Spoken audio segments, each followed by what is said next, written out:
Ladies and gentlemen, welcome back. Today we are talking about the future Halo Infinite content coming to the game. No, we're not talking cosmetic or shop items today, and you're probably like, Remy, we're getting new playable Halo Infinite content in the year 2024. Some of it is dev made and not made in Forge, and it's not just cosmetics. Yes.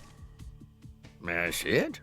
So let's get into it, guys. This is the future content coming to Halo Infinite. As always, I'm doing a disclaimer. All of this information is pre-release, subject to change. Just keep that in mind. So first up, the two new maps that we know are definitely coming to Halo Infinite, made by Sperasoft Studios again. One is called Skyport, one is called Vestige. So let's talk about Vestige first, as I've brought it up on the channel before. Vestige is a Halo 2 Relic remake, but it's not for BTB. Images on screen now, but it looks almost like a 4v4 map. As you might know, Relic, also remade as Remnant on Halo 2 Anniversary, was a typically one-sided BTB map used for one flag and one bomb assault. Of course, it also played for Slayer, but this version seems so much smaller. And I'm going to say it again, it looks unfinished. Just like the Corrosion map I covered last week, look at the ground textures on screen here. You compare that to the latest Forge creations, here is a good example. It is a night and day difference. This is the third time we've seen a map from Sperasoft Studios in Forge, and again, the quality is lower than what the forgers in the community are making. I'm very curious as to why this is the case, because if you don't know, Sperasoft Studios made Catalyst, and Catalyst is beautiful. It is one of the prettiest looking maps I've ever seen in Halo, especially with the Forerunner bridge. So I'm very curious as to why these maps look the way they do. They need another arting pass, especially for the ground textures. Next up, we have Skyport. The description reads, stolen banished artifacts have been located in a remote cargo dock. And compared to the other map, this looks fantastic. I get the feeling it's going to play really well, and from the comments I read online, the massive blade on screen can actually pull grenades into it, and if you go into it, it's going to chop you into pieces. And I love map hazards like that. Now this brings us to game modes, and today we're talking about Headhunter,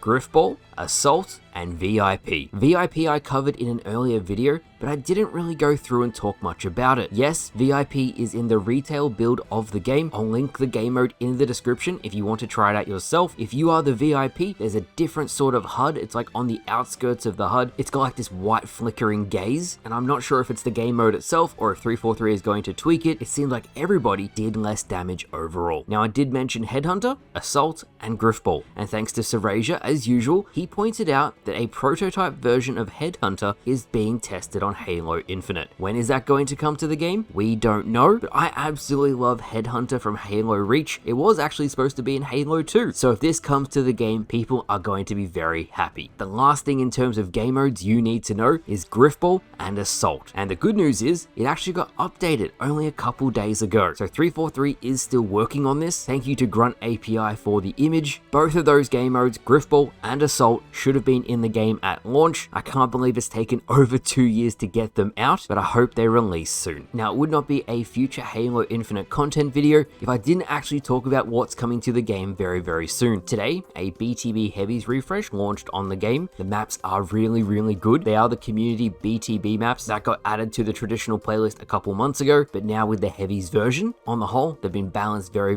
good, and I'll have a dedicated video out about that tomorrow. We also have, and I'm so damn excited for this, but I'm also super proud of the Forgers for getting this into matchmaking. Night of the Undead, made by the Forge Falcons, something I've covered on the channel a lot. A reimagining of Call of Duty Zombies itself will be launching on the game later this month. I'm so excited to play this, and it's going to be so great for the people who aren't on social media, who don't know these Forge maps are being created. You can play them with your friends in a playlist. It's going to be accessible to everyone. Pay the Forgers. It's going to be really great. And that is it. That is everything we know that is coming to Halo Infinite in terms of content on the game. Now, Bathrobe Spartan actually said, and don't get your hopes up about this, that 2 more developer-made maps may come to the game. One for 4v4 and one for big team battle. We don't know if this will happen, pure speculation, but we know from the massive data leak that happened over a year ago, there are some maps that haven't come out yet that are practically 99% finished. So just keep that in mind too. In any case, I'm excited for Skyport, I'm excited for Zombies, and if Headhunter and Griffball come to the game, that's some playable content that people will really enjoy. It definitely seems like, and I'm saying it again, the Forgers are going to carry the game until the next game comes out. So thank you all for watching. Let me know what you think down in the comments below, and I'll see you guys